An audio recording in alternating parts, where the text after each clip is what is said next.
Okay, I'm Catherine. I'm Canadian, so I'm here from Montreal, Canada. And I know I have a why for doing this, because I'm still discovering what that why is. I've wanted to walk the Camino for a number of years, and I'm not sure when I started to have that draw. It wasn't from reading books or watching documentaries or films, because the first film I watched was about a month ago. But I have felt called to do this. I think a big part of it has been the pandemic.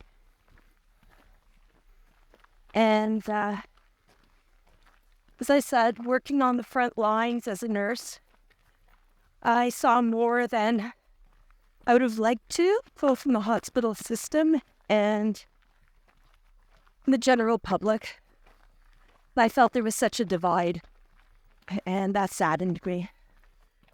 What was the divide? Can you elaborate about that? Well, at the beginning of the pandemic, I felt that there was a lot of unison. People came together. And just like the Camino, they had the same goal, and that was to get through it together. With as few casualties and a common end, which was good. And then frustration set in. And I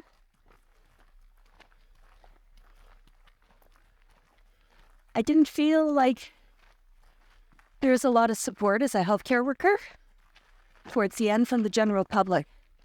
There was a frustration that set in, and people were more concerned about their loss of freedom as opposed to the potential loss of some lives. So what do you think about it? Is it really true that people lose their freedom when they're sick or when they have COVID? Well, I saw lost lives. I saw lost relationships. So I think the virus took its toll. In Canada and Quebec, there were a lot of rules put in place which limited people's freedom. And there was rebellion against that, which, working within the system, I saw reasons for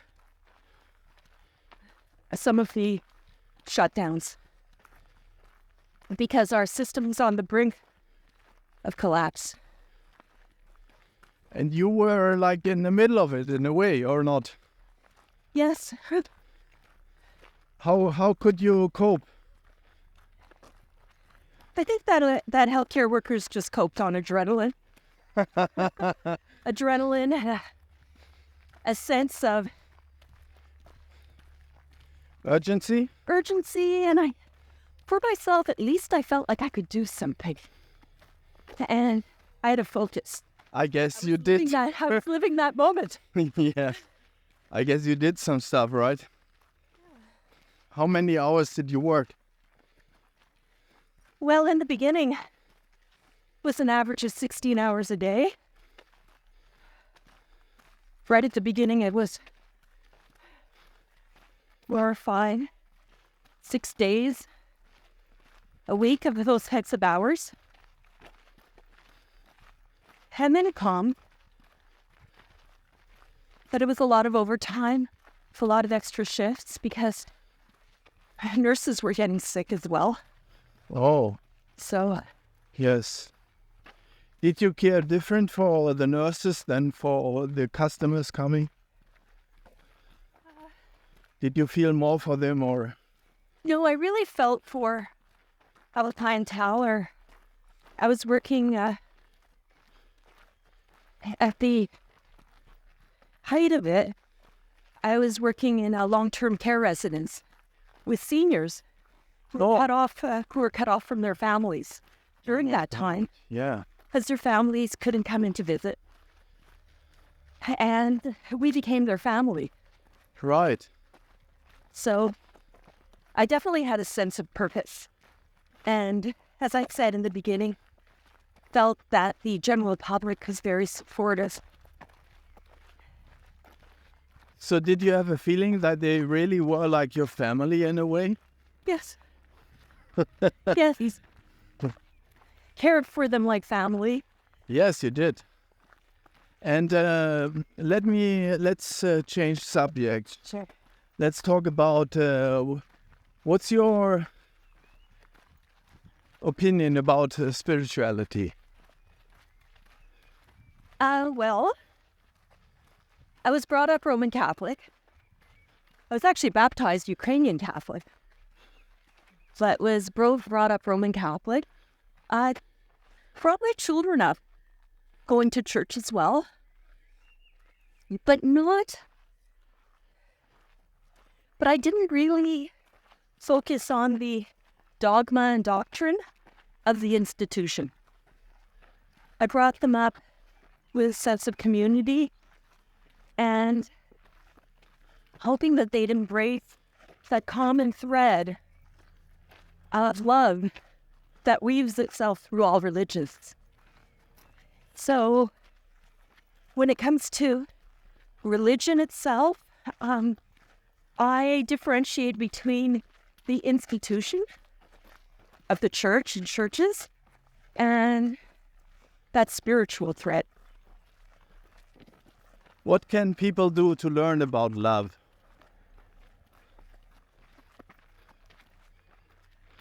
I think it's to look at the core of perfection that makes up each person. And everybody is born in perfection. And we all have experiences through our lives. Some are positive, some are negative. And we grow through that. And it's to always focus on the good. And, sometimes people say that karma, they're going to get what they want or what they deserve. Karma's going to get them one day. I kind of feel that everyone's deserving of good. And even if we have failings, it's not to be necessarily judged on them, but it's to learn from it and just with the hope that we'll come out of it better and that each person will come out of it better. I don't know, free of judgment. I think love is freeing yourself of judgment and approaching life and people with kindness and without. Tell me, what's your opinion about death? What does it mean? I feel that we're energy and that our energy lives on. And I don't fear death. I feel when I've worked with the dying, I felt an incredible connection with them. Almost like I could sense their souls speaking to me. Wow. And yeah, it's like we're spirits in a physical form. And we shed this body, but our energy lives on. Is there something like reincarnation? Is that possible, or what do you think? I guess everything's possible. If we're energy and we're taking on a physical form, yes, I guess I do believe in that. I do believe that this energy force never dies. So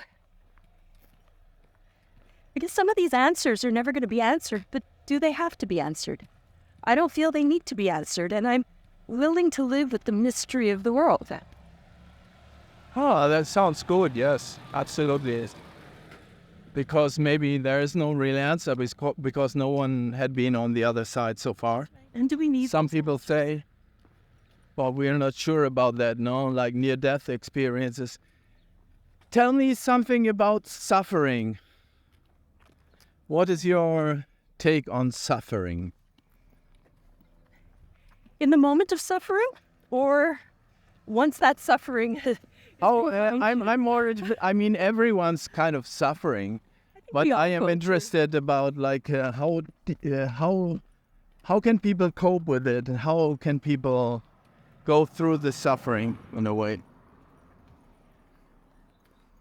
Life is full of valleys and peaks, and I think that when you're in a valley, it's always to remember that you've been in, at the peak before, or you've been in a better place before, and you will be there again. And with the lessons that you've learned along the way through that suffering, through those sorrows. But right now I'm suffering. What's happening to you? Tell me what's happening right now. I'm hot. Okay. I love some shade. Not possible. I know. Well, there's a little strip of shade there. But that's like chasing rainbows. Yes. I've been chasing shade for the last 4 hours. Yeah, I look for shade all the time. I'm used to it, yeah. So but this maybe too shall pass. That's a saying. Yeah, let's talk about that. You know what? Explain. I used to think that saying that this too shall pass meant that this suffering or this pain or this experience that you want to pass will pass. But I came to realize that it's to remember that the good times will pass too. And when you say this too shall pass, it's remember that these joyful moments will pass, and to embrace them when they're happening, and try to freeze them in your memory bank, and don't miss them. Don't miss them. Always looking for the next adventure or the next joyful moment. Enjoy the one you're having. So everything shall pass. That's a good advice. I agree. Let me have you some final statement about the Camino. Maybe you can encourage people to do it. Why should they do it? I think they should only do it if they're feeling called to do it. Camino is not something to do because it's in the media or a friend has done it.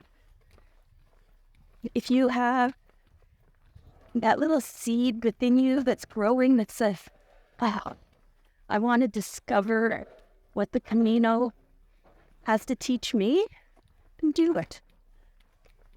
Hi, my name's Louis. I'm from Canada, of Italian descent. Actually tried speaking Italian here, thinking it's close enough to Spanish, and I've done it before, and it always fails. Just so you all know, the two languages are very, very different. Very little common ground. And the reason I'm here is much more simple than Catherine's. I wanted it for the physical challenge. I just love seeking out nature in general, so I wanted to walk in nature in a new land. I've never been here to Spain, right? A bit. And I think up there with all that is wanting to share this kind of experience with a wonderful person I met almost 11 months ago. It's Katherine. So I thought it would bring us even closer, although we're pretty close. So a lot less simple. Nothing. But it's a good goal, no? Don't you guess? I think it's great. I think I've often set simple objectives for myself. I think of myself as a very simple person. So what's about you and spirituality? Can you explain? Yes. And it's funny you asked, because we were having that conversation maybe 10 minutes before you arrived. It's been a lifelong thing for me, but I have to, and I admitted to Katherine that I sort of put that question on hold many years ago. I am, I guess, if we had to put a word to it, I'm agnostic. But with regards to religion, but I am open. I work in IT, so I'm technically inclined, and I do like to have things explained. And of course, when you talk about spirituality and religion and God and questions of that nature, there is no definite answer. It's based on faith, which I respect and admire, and I think has had a very, very important influence and has shaped the world in a positive way. Overall, the net effect of religion is positive. And we were talking about, how it's a system, and there are a lot of different systems. All of them are flawed, but it's each individual's job to find a system that works for them. And if that system creates a person who is kind, just, peaceful, loving, then it's a good system. So I am open to things. I don't need things to be explained in the here and now. I fully accept that there is an interconnectedness, that there is energy. We're made of the same stuff as stars, right? One way of looking at it. But I fully expect that as we are one of the purposes of being alive and being human is to further our knowledge, to seek knowledge. We learn every day, we evolve. And I fully expect that one day we'll be able to explain these things that we can today. In fact, I was listening to a podcast the other day, a theoretical physicist. I often listen to podcasts with theoretical physicists, and there's a new stream of theoretical physics where they are trying to detect and measure life force. What's interesting about that is they talk about it in a way that admits that they don't have a clue what it is. They don't have a clue, and they don't expect to really have any clue in the foreseeable future, but they want to see if they can measure it. Well, because they're scientists. But So they are like in your boat in a way, right? yes, absolutely. But they are. I like that. The reason I like theoretical physicists is that they don't walk around with a ruler and measure everything, and if I can't measure it, it doesn't exist. They theorize. They go beyond known physics, and they theorize in ways that would sound fantastical and spiritual when you think about it. So that's my view of spirituality. You appreciate knowledge. I appreciate knowledge, and I also appreciate that some things can't be known in the here and now. Who knows when they'll be known? They exist, and you can respect that. You can respect that other people adhere to faiths that would seem on the surface to be contradictory, but in fact are based in some kind of experience that can't be explained either, in some kind of a feeling that you can't measure, you can't explain. So you're not affiliated with any religion? No. I was raised Catholic, just like Catherine. I went to church, I got baptized and confirmed, and somewhere along the way, I didn't do either of those things with my own kids. Along the way, I felt I didn't need it to be a kind and just and Now you're on the most spiritual pilgrimage. well, yes, and I'm loving it, and I love how I feel doing it. But I haven't had any eye-opening experience yet. I'm just enjoying it. I'm here with Catherine, and we're enjoying it together. Yeah. So what is your take about death? I am afraid of death. I don't know how personal I want to get in an interview. As far as you want. Nobody knows you. No, I actually am afraid of death, and that's just me, my baggage that I've accumulated till now. I would like a lot more years to make up for some bad years. So death frightens me now. I don't feel I've done enough to be at ease. Okay, I give you 50 years. Is that enough? Oh yes, absolutely. You don't ask for much. And you see, I think somewhere within the next 200 years we'll have figured out how to lengthen life significantly. Oh, definitely. So That will happen. people will get time, lots more. Why would you like to live longer? Because I think we're very special. I think life is special. Yes. And I think if we didn't degrade, if getting old didn't mean that you became a little more feeble, a little less motivated, because that's what it does, right? It takes its toll. Then we can continually reinvent ourselves. There's an infinite amount of things we could do if we just put our minds to it, right? Yes. So for me, that is life. Life is living. It's evolving. So I don't think there's ever any end to that. But I could be wrong. Of course, people could get bored.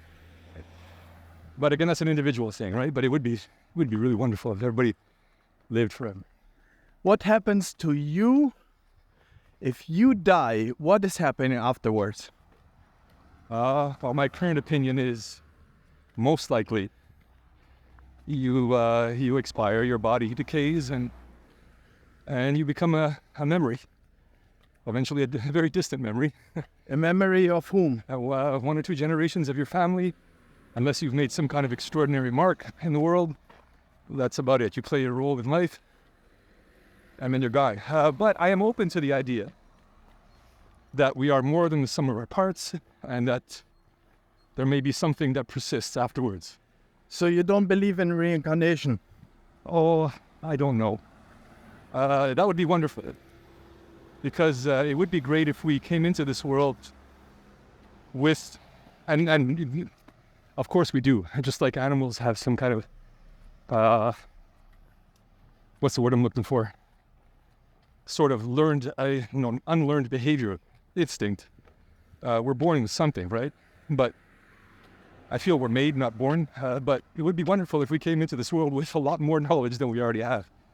It might help with us not repeating the same mistakes. So you're telling me, like, if you reincarnate, you keep your memory? Oh, so some aspect of it, I guess. Maybe not all of it, because that can be confusing. But if we could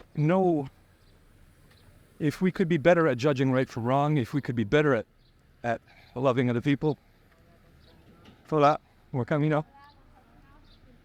So you have a soul? I'm open to the fact that we have something that persists. If you call that a soul, then yes. So that one dies? Hopefully, since it's just energy, would never die. Although, again, in physics, there's the concept of entropy. Everything expires. Everything gets transformed into something else. I forgot what author it is. It said nothing ever ends, and nothing ever begins or ends. It just changes. So who knows? I don't know. Big question. So you are kind of in peace, right? With energy. Oh, yes. That's great. Just tell me some final statement. Why should people do this Camino de Santiago? Just encourage them. Just give them some hope. Well, I go back to my simple objectives. I think for the physicality of it, you need to challenge yourself. Of course, there's lots of ways to challenge yourself, but I think most people, if you generalize, like to travel. They like to seek new experiences. They like freshness of things. They like to experience something. You get all of that in the Camino. So you challenge yourself, you challenge your body, you see beautiful things. Even if you're alone, you can learn new things about yourself. If you're with someone, you can learn something about them just through the pure, effort that goes into finishing it. That's why you should do it. It's a blast.